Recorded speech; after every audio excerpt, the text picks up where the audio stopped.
Progressive presents Get Pumped. Inspiration to help you do insurance stuff.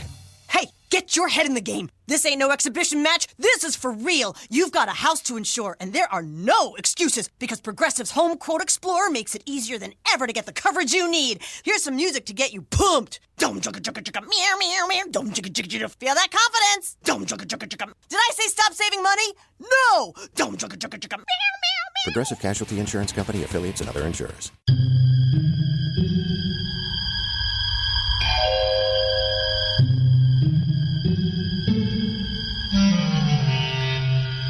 Archangels, ghosts, and Bigfoot. Oh my.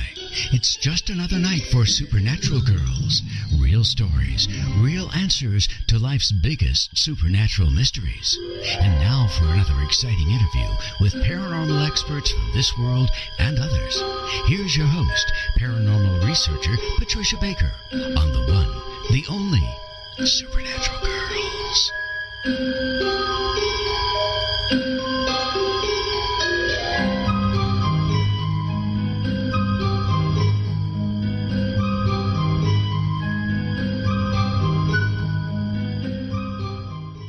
Welcome, everybody, to another exciting show of Supernatural Girls Radio. I'm your host, Patricia Baker. I am here with my co-host all the way from Tucson, Patricia Kirkman. PK, how are you tonight? Absolutely fabulous. I can't wait for our show tonight. It's a winner. We have a winner. We really do. We have a great guest. Laura Tempest Zakroff is here with us tonight. We're going to bring her on in a little while. And I just want to tell everybody who was asking about Warren Kaler, who we were planning to talk to. And Warren had a little problem with a home invasion in the UK. And ended up in the hospital, poor guy. So anyways, he's going to come back, and he'll be talking to us about physical mediumship as soon as he is able. But for tonight, we have, again, Laura Tempest Zakroff, and she's got a new book. She is going to teach us all about Sigil Witchery. And the book's great. We loved reading it.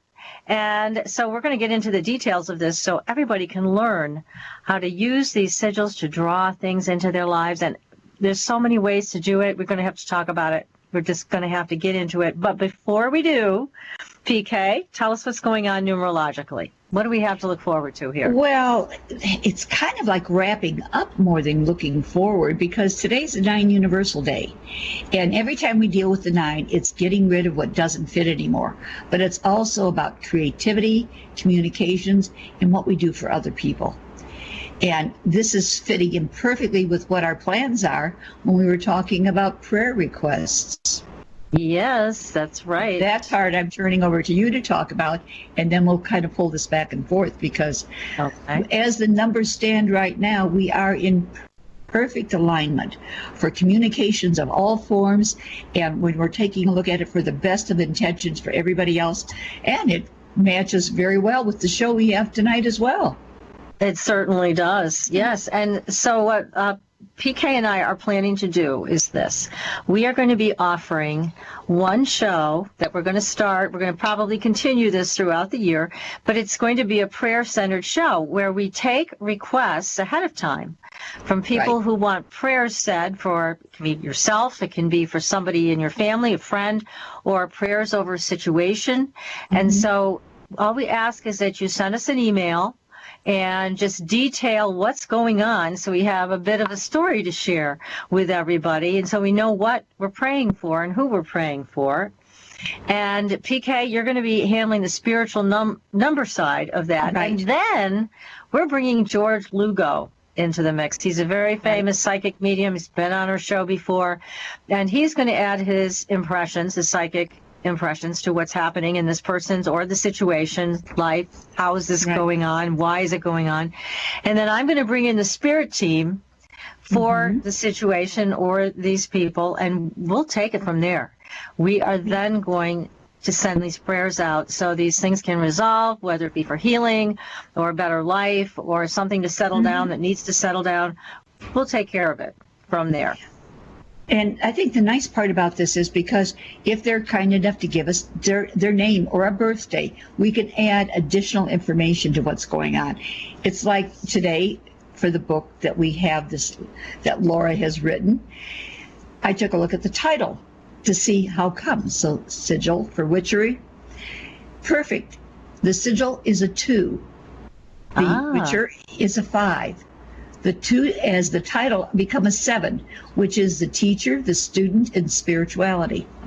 Couldn't ask for a better title.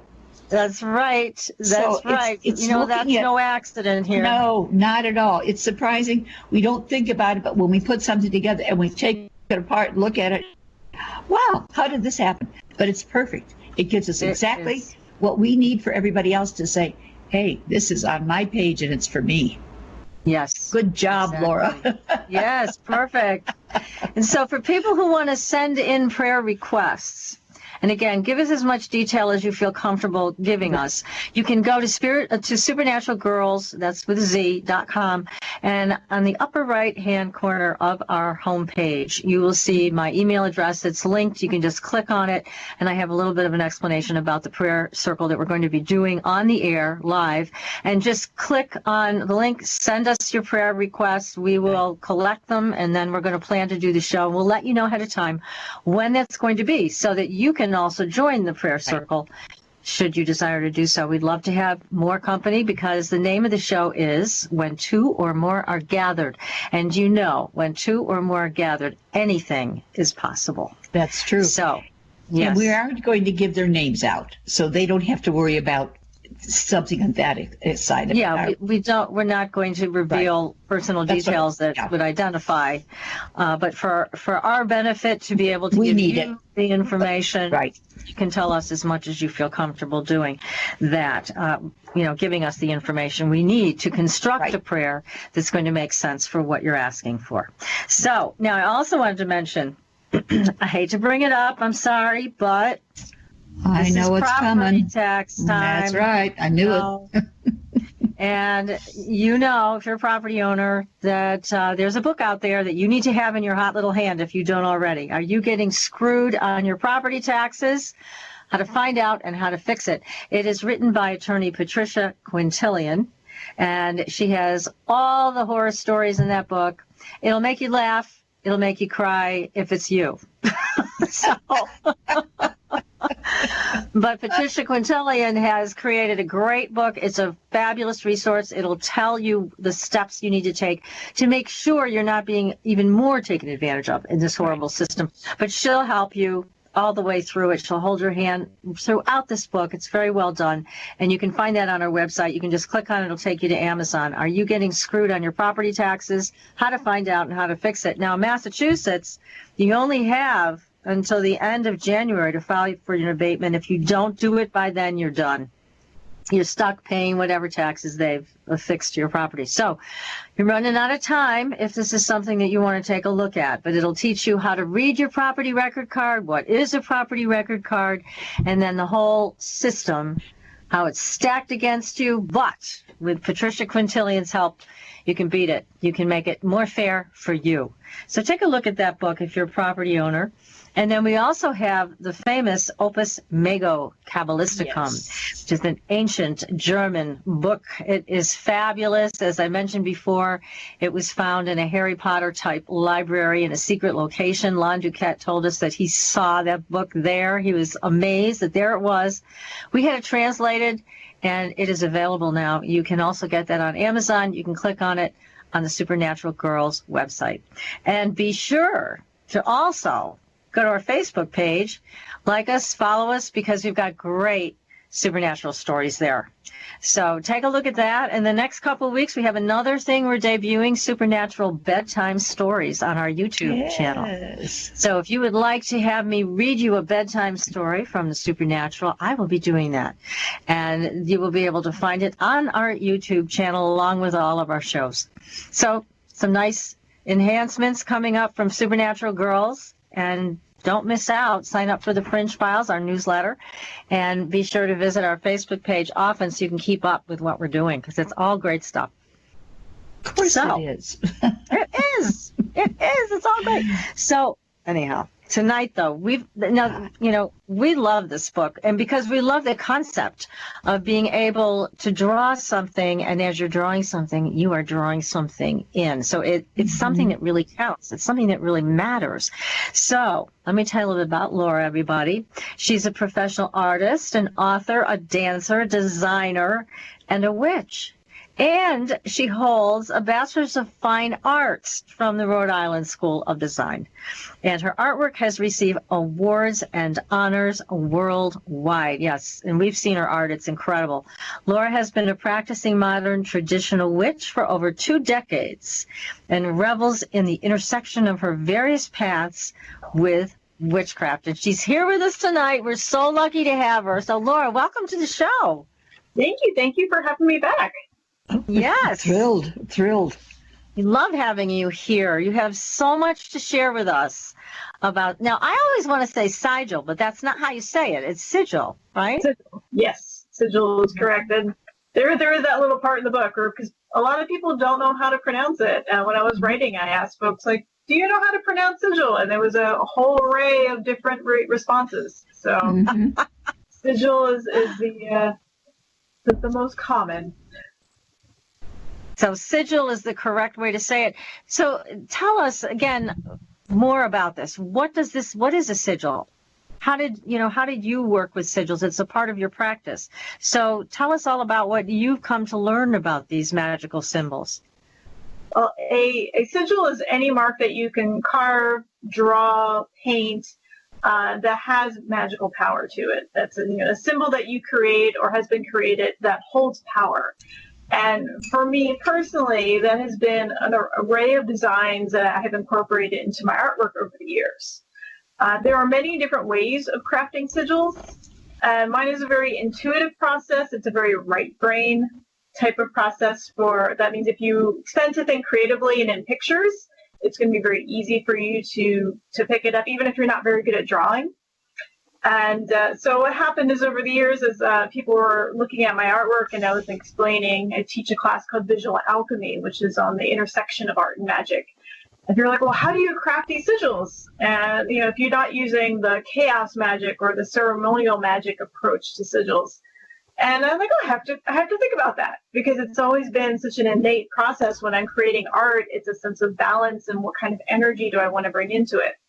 And so I broke it down into a workshop setting. And then the immediate response to that was, when are you putting this in a book? So therefore we have manifested a book. Well, because like you said, you don't have to be a fine artist as you are to be able to create your own sigils. So you can do that even without artistic training. Right. If you can make an X for your name or a squiggle, if you can doodle on a piece of paper, you can make a sigil. Wow. Beautiful. Even I can do that. Oh, working on it. Now, tell us more about how people can use sigils. You have a lot of great examples in your book for money, for love, but you also have examples of what not to do. So can you go through that a little bit with us?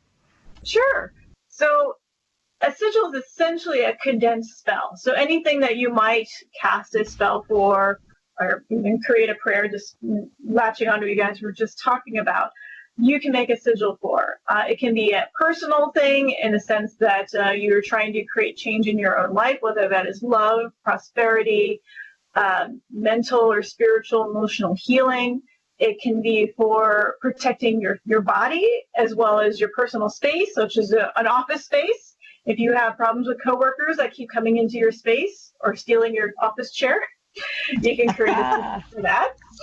And, for protecting your household, it can be a group symbol where if you're doing a festival or having a gathering of people who work together, if you have common goals that you want to define into a sigil is perfect for that, because you can create a symbol that's for everyone together that unites your purpose. And so pretty much anything you can think of. At the same time, with traditional spell work or sympathetic magic, you want to be specific about what you want. You don't just do, I just want a love spell. I want love to come into my life. You want to be specific about how you want things to manifest. But at the same time, not too specific. because you don't want to get yourself into a sticky bind. So in that example of that love spell, you might want to focus on, I want to have a strong partnership that is respectful, that is long-term, that has all these things, rather than saying, I want to have a relationship with Pat. I want that with Pat. And, you're like, well, what if that person's not the right person for you, and you bypass an excellent relationship because you're so fixated on this one person? So there's a golden mean between being too general and too specific that we talk about extensively in the book. Same with the job, right? You're like, oh, I'll do a spell for a job. Well, what do you want from a job? How much money do you want to make? How many hours do you want to work? And in the crafting of a sigil, you can contemplate all of these different elements and put it together so that you can manifest what you're looking for rather than the wrong thing. So now let's go back to the job situation. Mm-hmm. So now let's say somebody gets their balance here, and they ask in a good way for what they want. They create their sigil. Where do they put it? So the next step, actually, we could say the 4 steps for this is, the one, figure out what your problem is, that you are solving your issue or designing a solution. Part 2 is to brainstorm. 3 is design it. And 4 is what I call apply and acknowledge.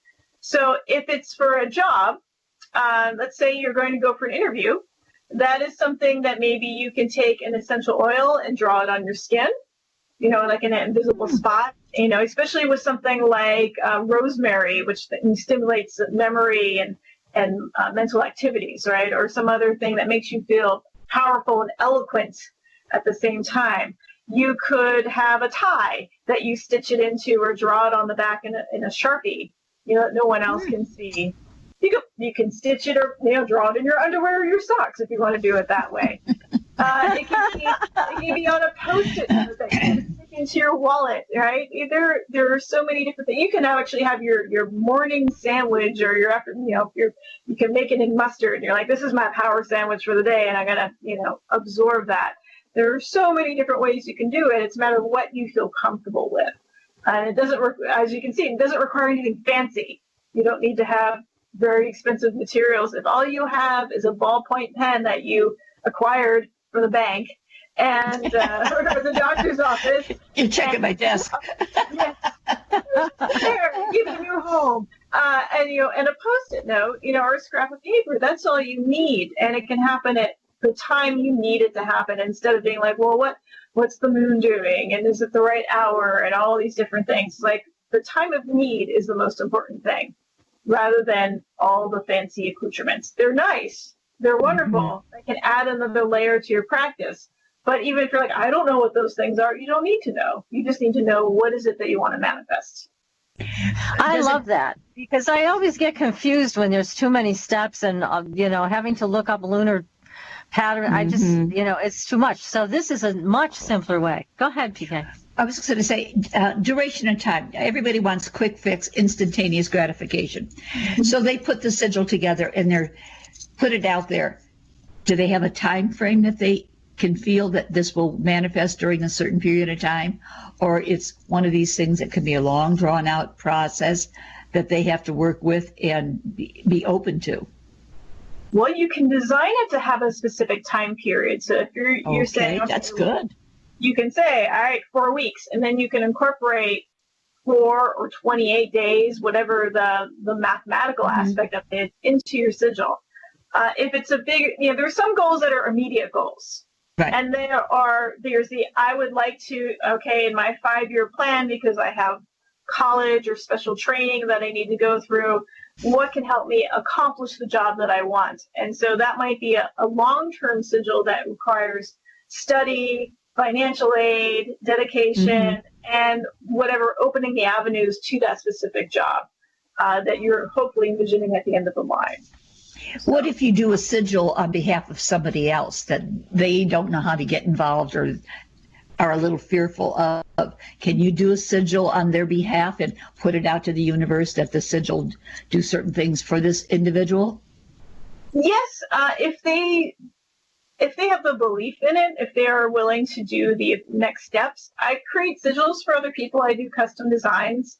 And what happens in this process is very much like a regular spell or a tarot reading or anything like that, is that they are opening themselves up to say, these are the things I need. Can you help craft a sigil to make that happen? And so they're already thinking about it. I'm just manifesting it into the drawing part and giving it back to them and saying, okay, well, here's some options and this is what you can do with it. But versus me being like, oh, I'll craft a sigil for my friend and they don't know anything about it and they're not going to be active. Like that's not really about them, is it? It's more about yourself and your relationship with them. So as long as the other person is willing, open, and communicating, then it can be powerful. So you could even just suggest to them, this is something I think that you would need. Would you mind if I do this for you? Okay. Yes. And for those that aren't really aware and don't want to, can you still do one for them? You can't, so when we think about a binding spell, right? Right? That's... Straighten up and fly right. Let me do this one for you. Right. And often we're doing that because we care for that person or we want them out of our lives. It has to do with our own personal space and their space. And I am a big fan of binding spells when it involves protection to keep people safe from harming either themselves or from other people. And so that can have changed because you're focusing on it, and then that can in turn affect how you deal with the other people, changing and shifting things. Because it's not like this is coming out of nowhere. We're kind of reprogramming ourselves. You can look at a sigil as a tiny computer program that you are right. That idea. Great idea. Yeah. And it's like because you've gone through the thought process, your brain is already subconsciously or even unconsciously thinking about solving that problem. You've already initiated. You hit it. You hit enter or start, and it has begun. And so when it involves affecting other people, then it could be a symbol of protection. Let's say you have someone who's like, "Well, I'm not really into this, but I feel like I'm uncomfortable in my home or something." If you craft it and you do the process for them, there's still that belief. So that's another thing of just passing on. It has that good intention. It becomes a talisman or an amulet for them to have that energy without them being so directly involved. Well, that's nice to know. Yes, that's very good to know. Well, here's a question for you, Laura, from the chat room. This is from UFO Nut. Do you, Laura, know of if any of the cave paintings we've seen over the years are tied to sigils? That's an excellent question. Especially in the beginning of the book, I talk about the history of mark making. And we have been making sigils, symbols, sacred seals for thousands upon thousands of years. And the point at where humanity started to draw and give a sense of, oh, this is a map, or this is something that represents me, or this is our tribe. Those marks have power.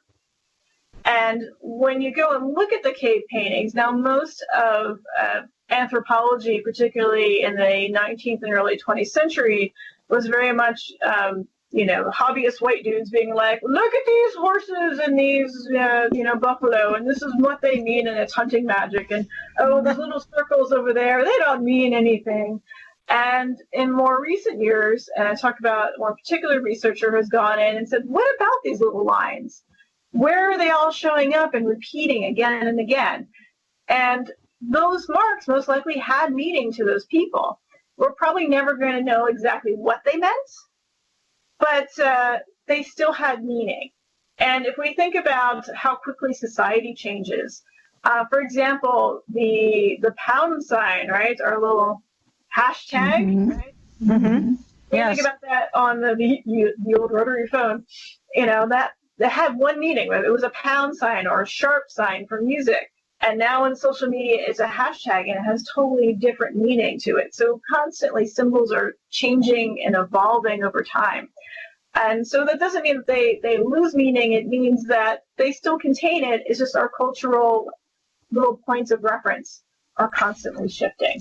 And one of my clients said, we've gone from hieroglyphics now to ujis or whatever the heck they call those little Emojis. Emojis. And I go, we've come a long way. We get a cute cat versus what used to be. Yeah, but you're right. The meanings have changed, but we will probably never know, what they intended from way back then. Here's another question for you from Katniss, who's saying, hi, have any of the meanings behind the same symbols changed over time? Well, you just answered that question by talking about the hashtag. That is actually what is happening. Our language continues to evolve. But with the sigils, you're talking about power, right? Talking about drawing something in that we can use to refocus or to manifest, protect, heal, do something. There's something more about the sigil that puts it in a whole different category. Right. And another important thing is not only do we have our cultural meanings that we apply to symbols, we each have our personal relationships to all of these symbols. And that comes from our backgrounds, where we come from, what we've interacted with. We think about like a stop sign in the United States looks different than a stop sign in the UK and other countries. Mm-hmm. That is one simple thing. We think about a cross and all the different shapes and variations of crosses. And for some people, it's an even cross, even do the little cross, from the Red Cross to symbol for different Orthodox traditions, right? To just being at crossroads, or X marks the spot. Mm-hmm. So there's the larger definitions, but then there's that sense of maybe for you, the inverted 5-pointed star is about personal rooting and growth and digging deeper into the underworld of yourself, where somebody else might see that and be like, that's a satanic symbol. So two very different things. Mm-hmm. But as long as it has personal power for you, that's what's going to matter the most. And so I talk about in the book, I outline a whole bunch of different symbols. And I give you interpretations for how I see them, how other people I've encountered also have seen them, and then give you space to write in. You're like, oh, well, when I see a square, this is what it makes me think about. Because that's going to be very important in crafting your own sigil vocabulary. Right. Now, I particularly liked the part where you talked about putting your sigils on cookies. Because I have a sweet tooth, I love cookies, and I just thought that was great. Can you talk about that a little bit more? Because you just talked about eating one cookie kind of ritualistically every day with your sigil on. I thought that was fabulous. I loved it. Yeah, sigil cookies, the best kind of cookies.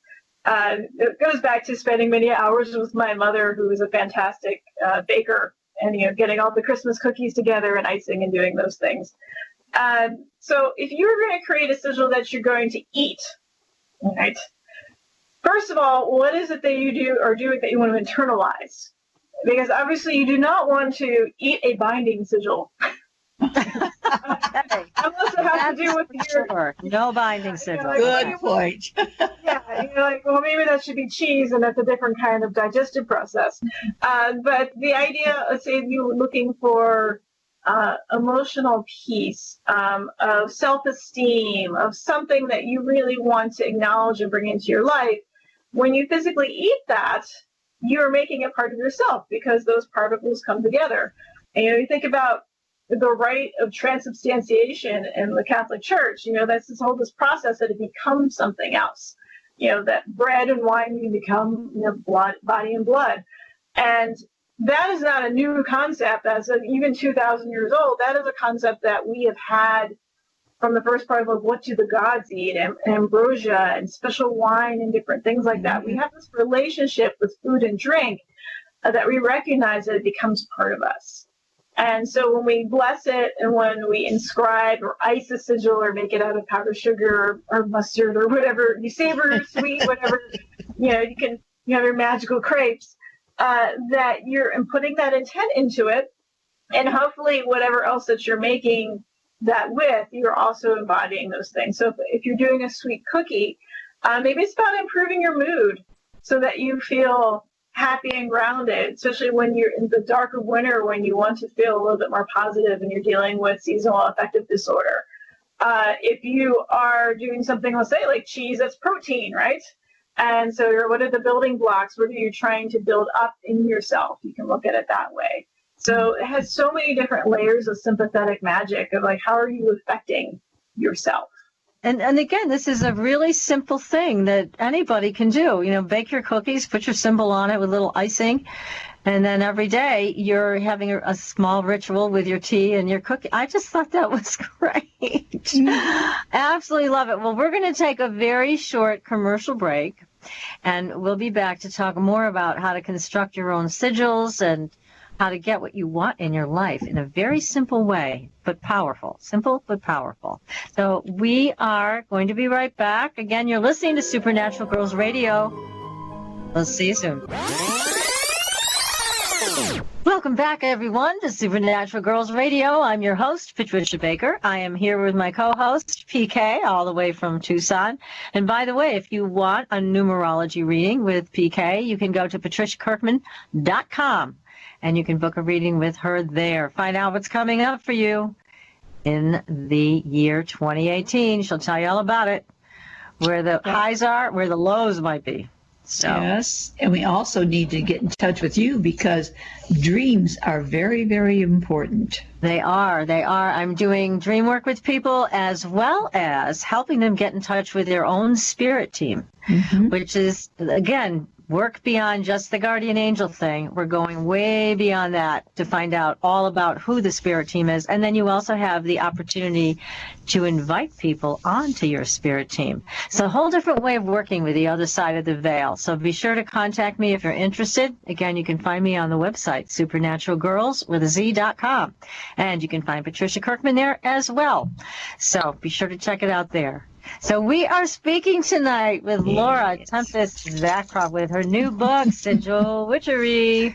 We're going to make it happen because we're learning so much from you. Great book and great information tonight. That's terrific. And I'm making my cookies tomorrow.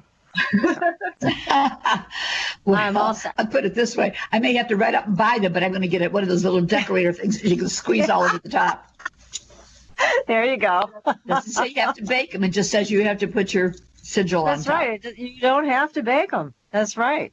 Yeah, you could start off with vanilla wafers and go from there.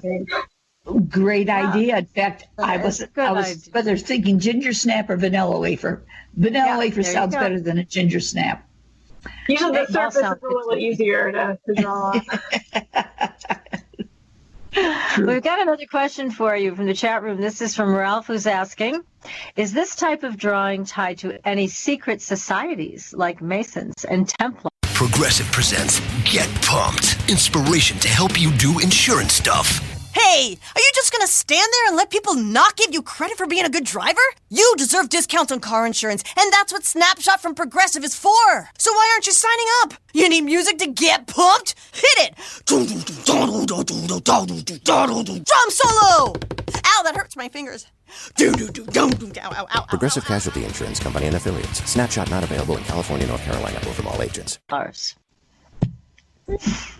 Well, as we talked about before the break, is that we have a really long history of creating sigils. And there is a whole side of ceremonial magic, which is some people tie into the Masons, to Templars, and other types of secret societies, such as the grimoires of the Keys of Solomon and other things starting off from the 15th century onward. So there is quite a history of that in crafting them as well. But often with those grimoires, you often get a particular sigil that might be assigned to a spirit or an angel, and that you draw that sigil in order to invoke that spirit. These sigils are a little bit different because we're not invoking entities with them. We're working with magic, but you can definitely do it as a more modern interpretation of that is if you are working with a specific entity, spirit, deity, god or goddess, you can have a devotional sigil to that so that when you want to work with them in ritual, you might use that to call them into the space. And there's a very, very long history of actually doing that. I talk about in the Aboriginal culture that in ritual, if you draw a symbol, that is a gateway for the spirits to come through to communicate with the ancestors or the gods. And then after the ritual's done, it's erased because you don't want to keep that door open. But that's right. Yeah, the interesting thing though is that same sigil, like say it's a spiral drawn outside of ritual space does not necessarily have that same power. So without the intent to call in that energy, it is simply just a drawing. Okay. So now, but it sounds like you need to be a little more experienced in ritual and magic to be able to work with an entity sigil. Is that what you're saying? Yes. And it has very specific traditions. They said the ceremonial magicians, those folks who like grimoires and fancy methods of doing things, where your kind of kitchen witch is just gonna do what you're gonna do, and it's not coming from our grimoire. It's gonna be that, what am I gonna put on my cookie today, or what am I gonna stir into my tea? So it's just the idea that lines and symbols and drawings all have power is ubiquitous to humanity, but because of that, there are so many different ways you can do it. So there's not just one method, and anybody who says this is the only way you can do it, it's very short-sighted and small-minded. Yeah, yeah, because in your book you have like so many different ways to do it. And one of the things I wanted to ask you about is the black on black sigil. That was interesting because then nobody's bugging you about it, going, "What's that symbol mean?" So you can kind of do it surreptitiously, just black on black, so you know it's there, you've drawn it, but nobody else can see it. Right. I think it might have been that example of the desk chair that keeps wandering, and most of those office cubicle chairs are that black plastic, and it was kind of perfect just to put it right on there, so that it's there. So nobody else has to know. No one has to know. It is just simply, oh, there it is. I mean, you could do the same thing, I guess, with white chalk on, a white surface. Yeah. Makes sense. It can be invisible. Nobody else would see it. If you're doing a blessing for your house, you can do it with just water, salted water, and doing that on a door, no one's going to see it. Unless your door's dirty. Excellent idea. A lot of times people are fearful of putting anything out for fear somebody's going to see it and may comment on it, make them feel uncomfortable about it. And especially when they're moving into a new home or doing something different with the salted water, it's an excellent idea for them to use. That's right. Very easy. Now you also, Laura, did a sigil for someone to help them deal with bullying. Let's talk about that a little bit. Yes. So I believe that was one of the examples in the book. So I give you, because practice is good. In order to get good at, drawing sigils, practice is helpful. Anything that we do, practice. And so I came up with scenarios that I think people commonly encounter in their lives that would create the need for a sigil. And one of this was a bullying situation for a young boy who, might know the ways of metaphysics, say he's raised in that kind of family, but maybe too young to draw for himself or might work it together. And so the idea was that you can give him a shield of protection, and if it's dealing with a particular other person, to protect that boy from whoever is the bully. And it would repel that energy back to the bully so that perhaps they change their ways and stop hurting other people as well.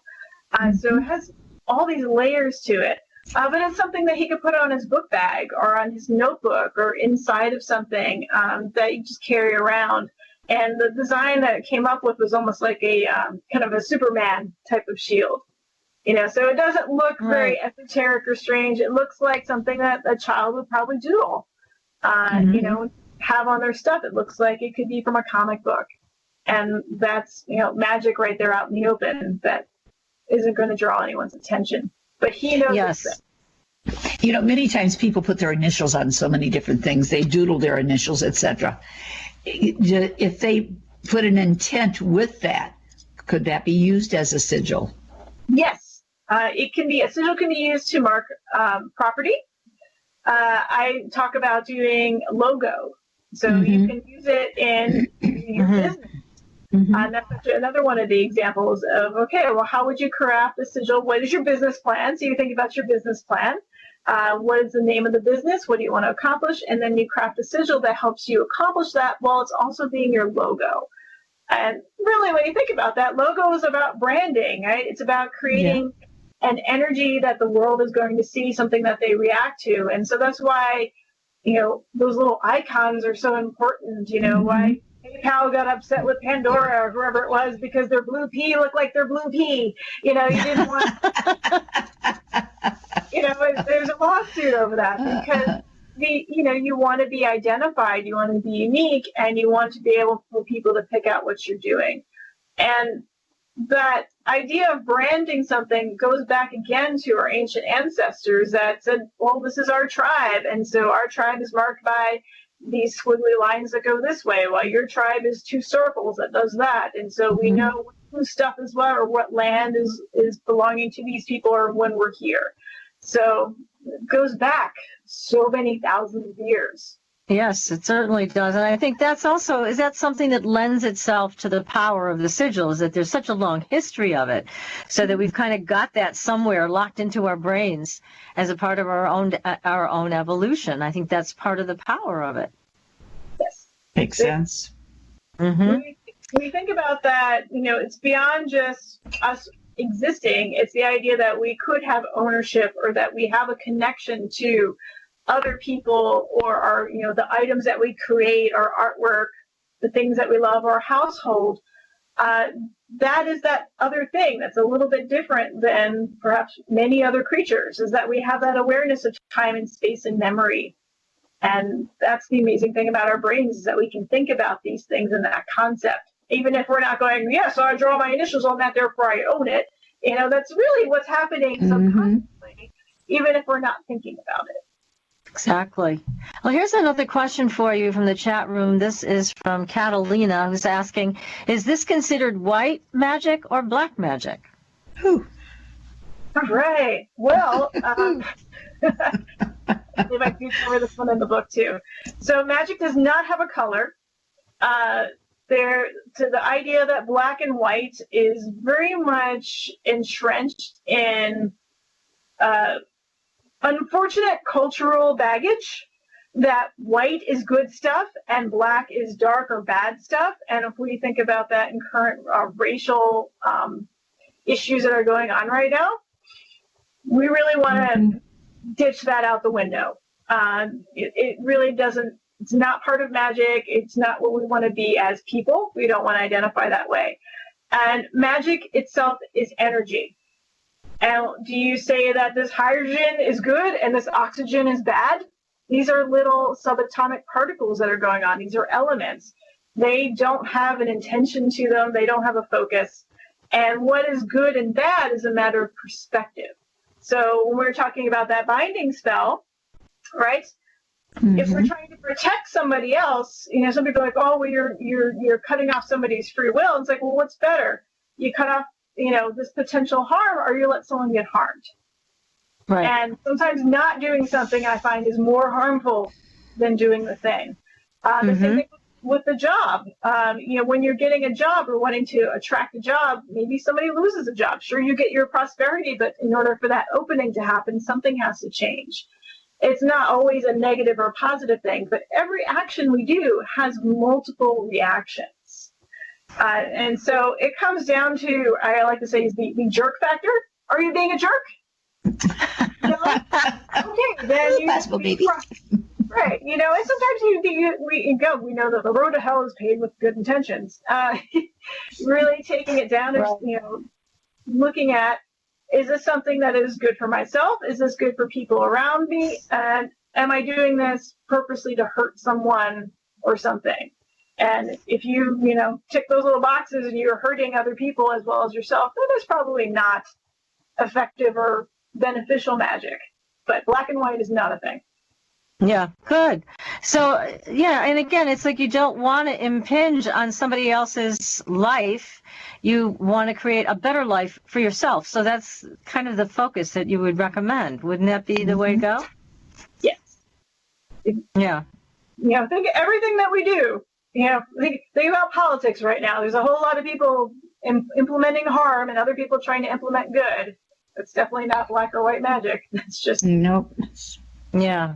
Well, there's nightmare. So much turmoil, but even with sigils, what you can do is use a sigil to maintain your own stance of whatever it is, being grounded, peaceful, not adding to the turmoil of the world right now, not adding to the volcanoes going off or the earthquakes rumbling. I mean, it's about the centered part of yourself.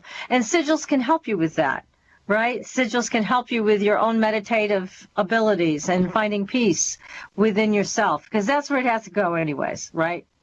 When we claim our own power, we start to have more control over ourselves and what's going on in the world around us. And right. I think that's also why, we're seeing this resurgence of witchcraft and magic and in the media and for young people, is a sense that we've lost control, that this world is so topsy-turvy. It's like, what can you do to make change happen? And magic is an amazing tool that we can use to affect that change in our lives, to claim our personal power, and to help the people around us as well. Yes. Now I have a question that came in as a text message, and the question is, can you use sigils to increase your own psychic abilities? Sure. Of course. And how would you do that? What kind of a sigil would you create to help somebody with that? Well, first, I would think, okay, what is the psychic ability that I'm trying to increase? Because there are many different ones. So, well, let's go with increasing third eye abilities. So, opening the third eye. All right, and I will take that also as just perceiving the future or the situation around you, and perhaps empathy as well. And for that, so I would make a little list of those things. What I'm trying to do. So third eye is a good little brainstorming word, that inner perception, empathy.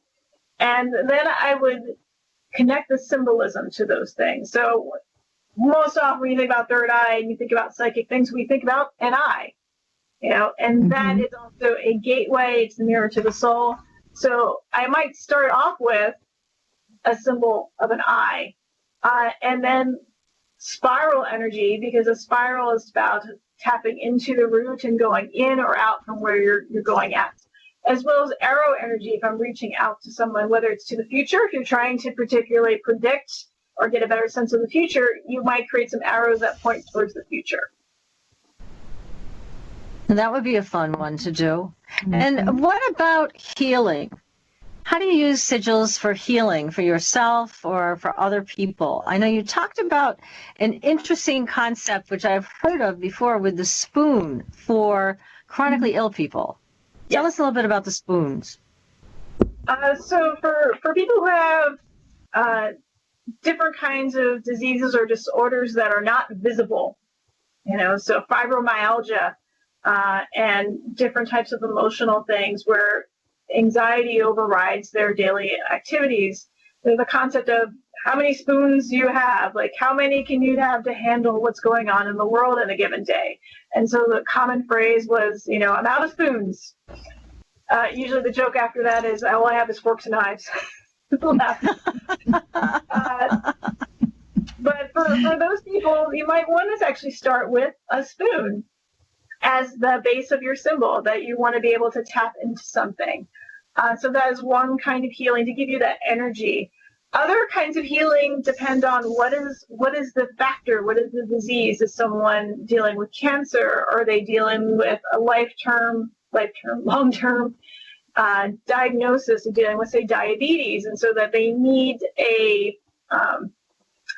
to develop a daily practice with testing their blood and making sure they take their insulin or their pill every day, because that's daily dedication. And so for a diabetic person, it's a matter of focusing on time and schedule and creating a sigil that taps into that, so that you can maintain a healthy lifestyle and not have the horrible complications that come from not taking care of diabetes.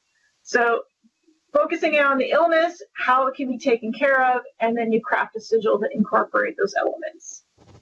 Right. And so, again, I just want to mention, this doesn't take the place of medical care, obviously. People who have these illnesses are working with medical professionals. But from a spiritual perspective, I think it helps to get some more support. It's when I see what's going on with chronic illness today, and there's a lot of it. I mean, there seems to be an explosion of it.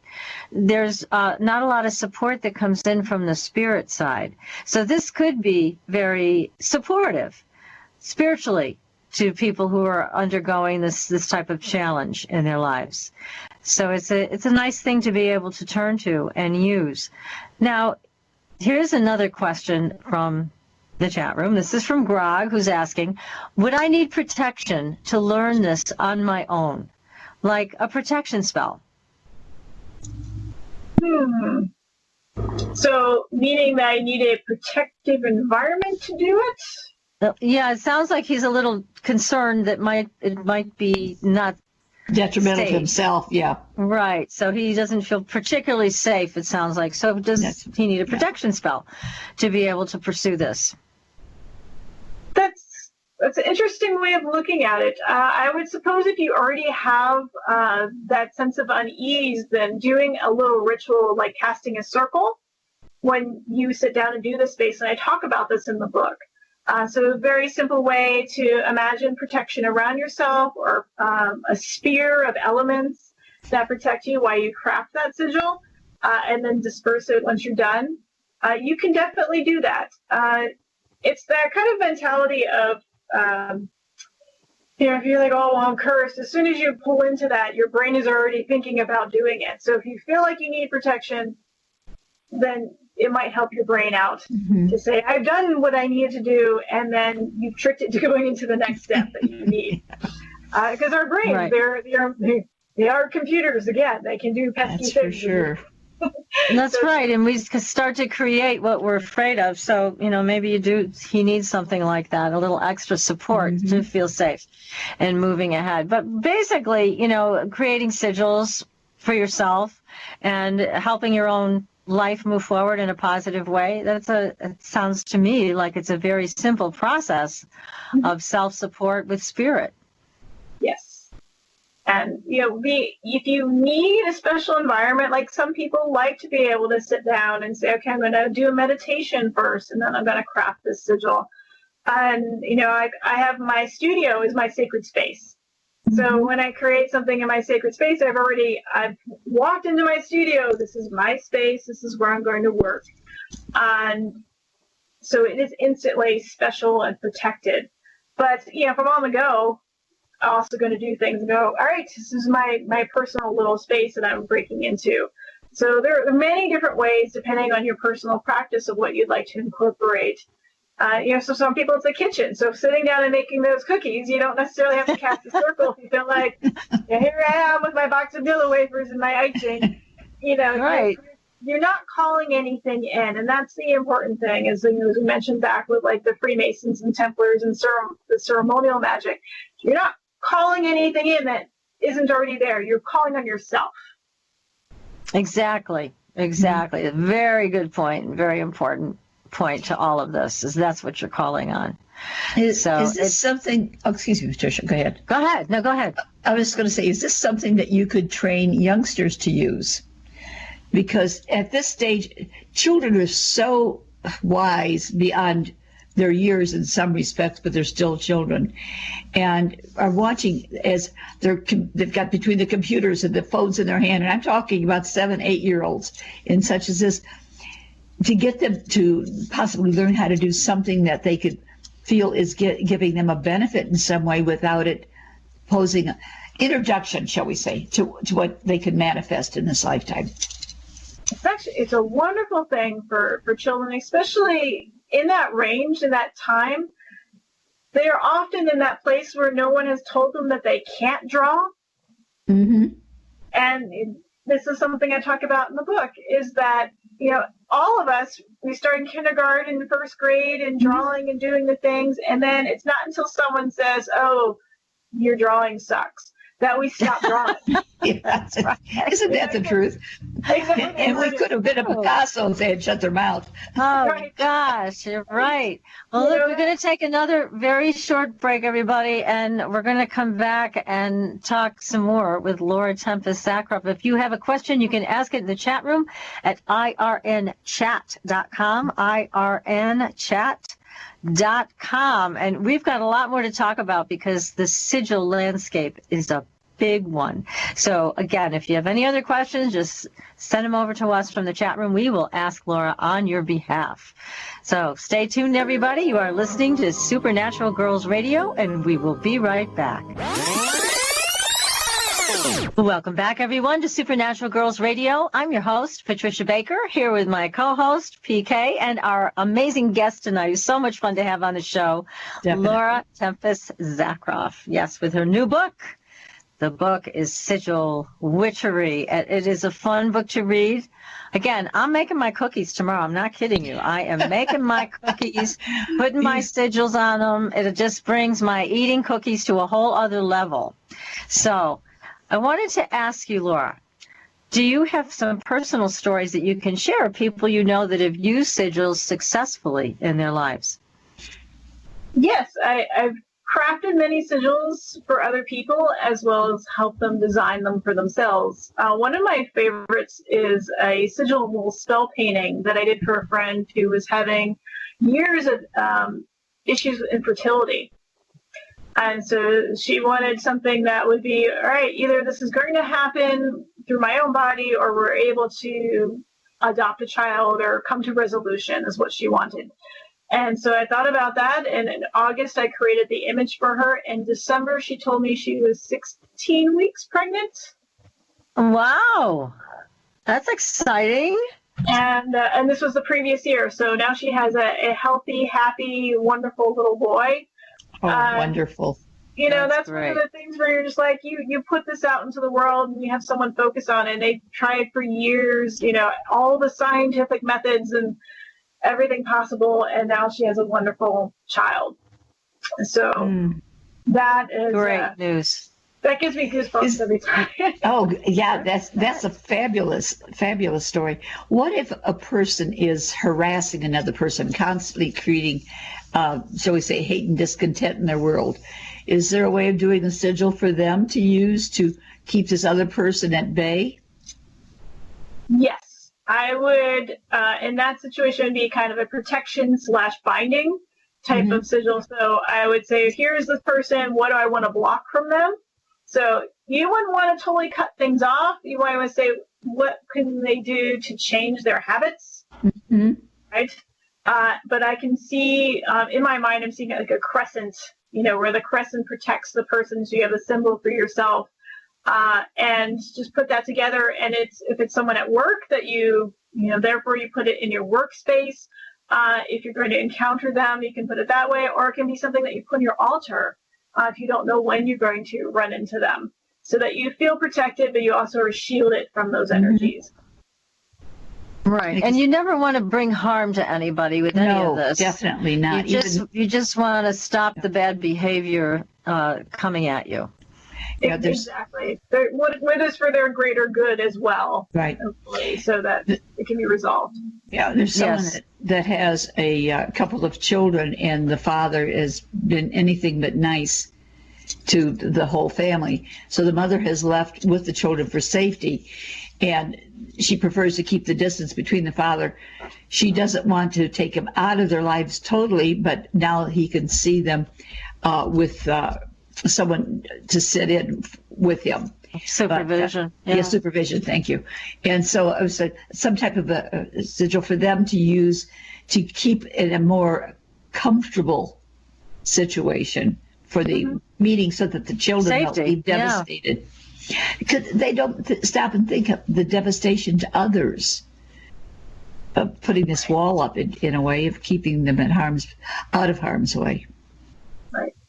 So yeah, I could see layers of also heart imagery, you know, doing it might even be a couple. It can be one where you create to protect the children, and another one to hopefully help him realize the errors of his ways and change that. You know, otherwise remove him from their lives. There's a whole bunch of different things, and each situation is different. But That's for sure. It doesn't have to be an all symbol. You can make several different sigils for that as well. Yeah, how many sigils can you make for a specific situation? If I have one specific situation, one sigil tends to be what you need, because you want to focus it down. It's sort of like doing 20 prosperity spells for the same thing. It's like, right. Why put all that energy out there kind of repeating it? As long as you're also, what I bring up with that too is part of when you're doing this and tapping into the metaphysicals, you should also be tapping into the physical. So if you want to, get a new job, if you're not putting any resumes out into the world,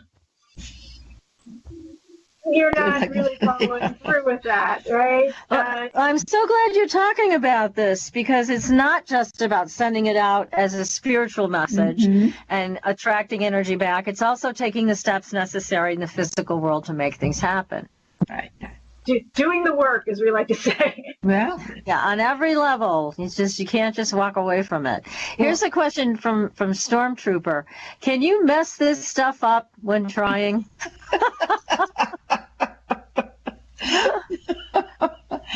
I don't believe so, as long as you've tackled step 1 and step 2.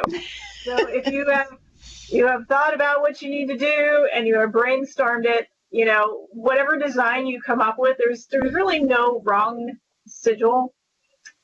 You'd be like, oh, my design doesn't look as pretty as his or hers or theirs. That doesn't matter. It's your personal connection to the symbol. The only way you can mess up with it is if you haven't really asked yourself the problem-solving questions of going through it. Like we talked about earlier, if you're just like, I want a job, and you're not very specific about it, it's the only person's fault it's going to be if you get a crappy job that you don't like is because you didn't follow through in thinking about that. But you really can't mess that up. Laura, do you think using colors make a difference? If a person is enhanced by different colors, makes a difference in their sigil? That's a great point. So colors have meaning.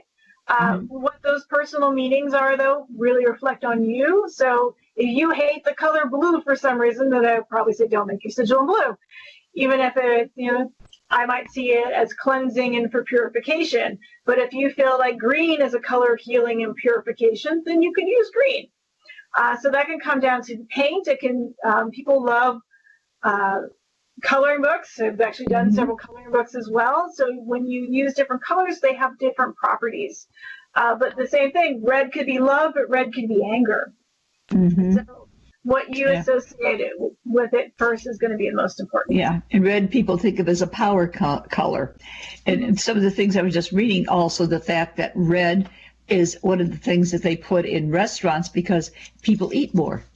Oh, it stimulates the appetite, yes, huh? How about that? I'm pulling all the color out of my kitchen. What about, Laura, I know you talk about using the elements with sigils. For example, some people talk about, maybe they should burn them or something. What do you think about that? Is that something that's recommended? So one of the chaos magic methods is the idea you're supposed to burn it to release it into the world or to activate it. And I believe that when you've designed the symbol, it is already activated because you have gone through the process of creating it and applied it. Progressive presents Get Pumped. Inspiration to help you do insurance stuff. Hey, get your head in the game. This ain't no exhibition match. This is for real. You've got a house to insure, and there are no excuses because Progressive's Home Quote Explorer makes it easier than ever to get the coverage you need. Here's some music to get you pumped. Dum chugga chugga chugga meow meow meow. Dum chugga chugga chugga. Feel that confidence? Dum chugga chugga chugga. Did I say stop saving money? No. Dum chugga chugga chugga meow meow meow. Progressive Casualty Insurance Company, affiliates, and other insurers. Your brain, you've done the programming. Burning, to me, anything I do with a spell that involves burning is usually dispensing it, getting rid of it, burning away things, right? I look at a very specific type of way. So if I'm going to use fire, it might be for purification. It might be for removing someone from a situation or from my life, to letting go of something. If I want to increase it, then I'm going to think about growing that sigil, which might be a flower pot that I take a sigil, draw it on a flower pot, and take care of whatever plant that I put in there and grow it from seed. Or you can take in your yard and plant your marigolds into your sigil format. No one's going to really know except for you that you have your own little pattern going on with your marigolds. So you can grow that. You're growing your intention, and you're thinking about it every day without really over focusing on it. You're just taking care of the plants, and therefore you're taking care of your spell work. When you started working with sigils, did you put something together that didn't quite go the way you thought it was supposed to go for any specific reason? Did you afterwards go back to the drawing board for some essence of it? Because it's such an intuitive process, and I've been an artist for most of my life, I've learned to trust myself in my mark making. So I feel like the sigils I've designed, when I've hit the point of completion, they are where they need to be. They are complete. Okay. Because you wonder about that, because once one starts, it either grows, could manifest into something bigger, or do you start deleting some of it to change the outcome? I find that if you can condense it down to the most simplest idea, that is best, especially if you want to draw it again and again. If you have something where it's more of a meditation, or it's to a deity or something, you can make it very complicated if you're not going to be drawing it again and again, like something you're putting into your sacred space, a painting. You're not recreating that painting. But if you have something that you want to draw for protection on your house, on every single window and door, you're not going to want something that has 50 lines and 20 dots here and all that stuff. You want to streamline it, make it very simple. And simple definitely can do the trick. Very good.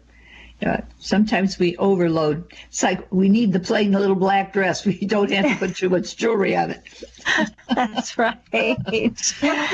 Now, Laura, please tell us where people can go on the internet to look at your beautiful artwork, because I know you can design sigils for people if they're not comfortable doing it for themselves, or they just want your help and expertise. You offer that as a service. So where can people go to do that with you? So the easiest website to get to is my main one, which is Laura Tempest Zakroff.com. And that's Zakroff as in Frank. And that will get you to my art site, dance, design, everything that I do. I have a lot of different websites. So that's the easiest one. You can also go to SIGILWitchery.com. And that talks about the book and a little bit about workshops and designing sigils. And the main site, which you can also find via Facebook and online, is Majojin, which is MAGODJINN.com. And that shows sigil satchels, which are these little bags, and they're cotton that I use that you can use to put in your hip pocket, or you can carry around like a purse, that have protective symbols, and I custom make those for people.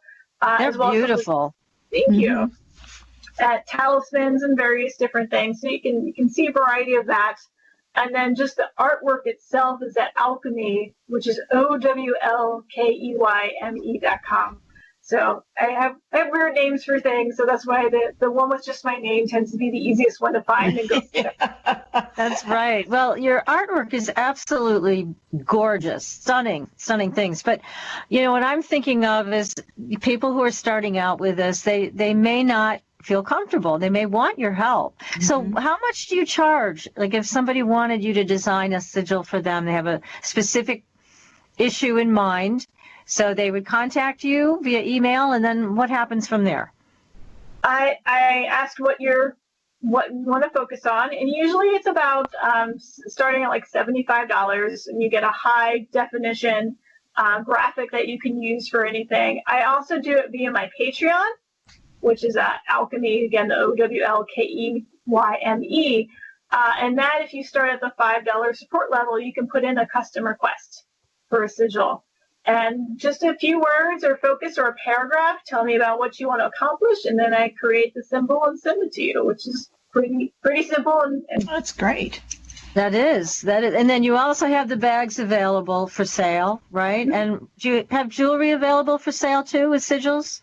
I have some of the, there's some bronze talismans that I've got. I'm a little low on stock. It's about time to cast those again. I cast them at specific times of the year to imbue them with energy, depending on what they're for.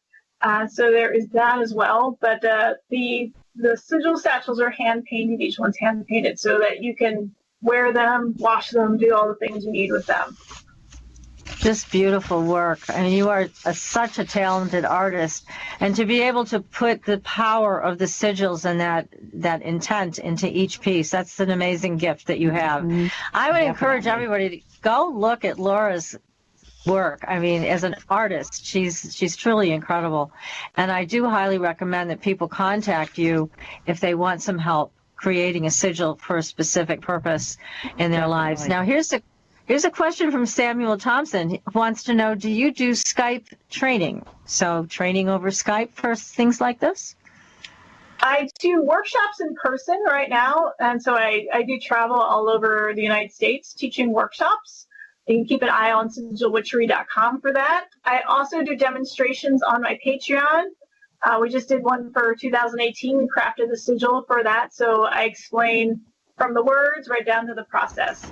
So doing individual Skype is kind of, since I tour so much, is kind of hard, but it's easier to focus on offering workshops. And some of the places I do workshops, though, also offer an online version of the class. There's a place in Massachusetts, actually, I'll probably be out again in the fall, that they'll offer that. So if you keep an eye on the website, you can join in on one of those classes. Now, all your different websites, are they available on your personal page? That it will give you all the other websites that they can take a look at? You go to Laura Tempest Zakroff, you can view all the little different parts of things. Because I had a note here, somebody just sent me, well, what was that? I missed it. So, okay. So they can go in and do it that way. Laura, when you've been doing the sigil work, and I know you've done a lot of work as a witch for many years, but is there one experience that you've had with sigil creation that really stands out to you as a complete mind-blowing success? Yes. So about over a year now, it was actually the previous November, so 2016, after the election, I created a sigil called the Power Sigil. After a few days of being like, I have a lot of friends who are in distress and family members, and I had to do something. I needed to do something to affect the world. And I thought, what do I do best? Well, I write and I make art and I dance. And the thing I can do right now is make art. And so I crafted a sigil that protects and empowers people for these perilous times that we're in. And I released it on the internet. And within a couple of days, it already had 20,000 hits on it. And I have seen people tattoo it on themselves, craft it with ceramics, embroider it, draw it on March protest banners, and seen it everywhere. Because I released it to say you can use this as long as it's for your personal use. Go for it. Don't use it for money. Use it for your personal use. And the number of people, particularly who have tattooed it on themselves and tell me about how it makes them feel, that's an amazing thing. That's a really great example of a success. Where can they see an example of it, Laura? Well, it's actually on the cover of the book. By chance, it just happens to be there. It is. Perfect. Yes. So that is the inverted version of it. Oh, okay. You see it like that. Beautiful. Your book is lovely. Yes. And the contents is absolutely fabulous. So it was a delight to read. Thank you. And we need this helpful information today, and it's a wonderful way of attacking some of these issues that people have, whether it's health, wealth, love. You can use it for just about anything, right? Yes. Anything you can want to put your intent to craft a spell for, you can make a sigil for. Take away the fear factor. Does it also make it more powerful when you maybe get a group together of people to create sigils? Yes. When you bring people together of like mind and they're sharing that experience, that is a way of just building up what's going on. So what I love to do for conventions when I'm at a convention teaching sigil witchery is that we'll craft a sigil for the convention or the festival that we're at. And so get a list of suggestions, 8 or 9 words of what do we want to accomplish this weekend. It could be being protected, healthy, having fun, learning, inclusive, all these different words. And then they have that sigil for the weekend and they put it on their Instagrams and draw it on their notebooks and share it with each other. And it gets put up at registration so that everyone can see it. And it seems like for every event we've done this for, that really does happen. And people are like, wow, that event was even more amazing this year. Perhaps it was because of the sigil, perhaps because people were focusing on what they want to change or accomplish. It's probably both at the same time. Yes, exactly. Fabulous. I'm thinking this could replace like Tupperware parties, We could have sigil parties instead. Well, they got paint Wouldn't that be and wine fun? parties. Why not do sigil parties? And Why not? I don't mind whining. Why not? I think it's a great way to empower the self and come together. And like you said, everybody's like-minded about it who comes to these types of things. So why not? I think that's You could have a whole new thing going on, Laura. I have the little sigil salons, which is where you can actually have that, where have a small intimate party where people focus on that together, and I can instruct them through. So totally an option. And anyone wants to fly me anywhere, I'll be happy to do that. That's right. That's right. It'd be wonderful. Yeah. Because again, this is a lovely book, and we love the style of your writing because it's so entertaining. And again, if you could just remind us about some of the things you gave as examples. I just laughed out loud when you were talking about some of your love examples. Like, this is a good idea. This isn't a good idea. Good ideas. It really, when people look at magic as something, it's so static and you have to do these rules and just sort of, yes, there are rules. There are rules to the universe. But if you play with your sense of well-being and looking at the world, that sense of playfulness, being able to laugh, makes things manifest so much easier. Because it takes down the inhibitions that we have. It takes away our fears. And it makes us feel stronger and more happy. So being sometimes a little silly, it's like I take my art very seriously. I don't always take myself too seriously. It's that nice balance of, making things happen. Yeah, and there's even sigils, as you talk about in your book, about anxiety, which is a new epidemic that's going through the country. So you can use sigils to help yourself with that, and again, to enjoy life a lot more. I think we all need that right about now, ways to enjoy our lives and appreciate what we have. A gratitude sigil would be a good thing to do, right? Yes.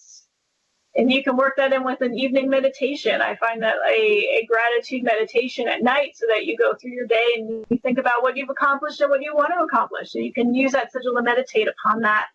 Or even trace it on your hand or on your chest as you're breathing, getting ready to lay down at night. It'd be really calming and empowering at the same time. You mentioned using oils to outline your sigil. Yes. Well, you're brave, though, Laura. You do actual tattoos, and you have pictures of that in your book. What about, now you also said if people don't want to commit to something like that, they can do henna tattoos if they want to. Yeah. Right. Put sigils on their body. So they can get somebody to paint that on, or they can paint that on themselves. Yes, so you can do henna. Make sure you use the good kind of henna. Not with heavy metals. Yes. Is there any place on the body that's better to do a tattoo or a henna than any other place of the body? I would say there's 2 factors. One is depending on your work stipulations, because some people work in places where they can't have anything showing, even piercing. So for that, you might put them in a more personal spot. My husband has a sigil on his forearm, and that actually has to do with his health, and because he's diabetic, and so he needs to be reminded to do. Very good. And so he can just look down in the morning when he's making his coffee and go, have I taken my medication today? Ah, that's wonderful. Yes. Good. Very nice. Very good reminder. Somewhere where you can see Laura, it versus on your back. That's right. Well, Laura, thank you so much for joining us tonight. Another enjoyable evening with you. And we know you've got 2 more books coming up this year. So we'll be very excited to have you back to talk about more tools for witchcraft and witchery. But again, a wonderful book, Sigil Witchery by Laura Tempest Zakroff. And again, you've got to check out her artwork. It is incredible. Go to all these websites and you'll be able to see some beautiful, beautiful work. Laura, thank you again so much. We look forward to having you back again. And everybody else, we'll see you next week. And until next week, for another great show, we'll see you on the Blue Highway. Good night. Good night.